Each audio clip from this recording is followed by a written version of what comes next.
প্রথমে এই কাবাকে তৈরি করলো ফেরেশতারা, তারপর তৈরি করলো সাইয়েদনা আদম, ওনার হাত লাগলো। সাইয়েদনা নূহ আলাইহিস সালামের সময় এমন প্লাবন হলো, বন্যা, ফ্লাড, ড্রাস্টিক্যালি ফ্লাড, সব ভেঙে চুরে শেষ, কাবাও শেষ। নূহ আলাইহিস সালাম নেমে আবার বানালেন, এরপর বানালেন ইব্রাহিম আলাইহিস সালাম। পড়েন সুবহানাল্লাহ।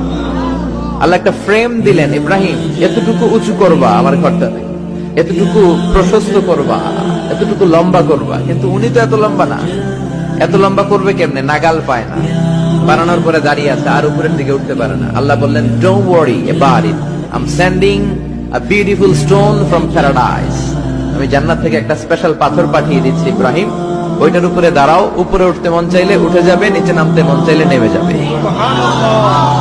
মাকামে ইব্রাহিম, জান্নাত থেকে আসা ওই পাথর কাবা ঘরের পাশে আজও আছে না নাই?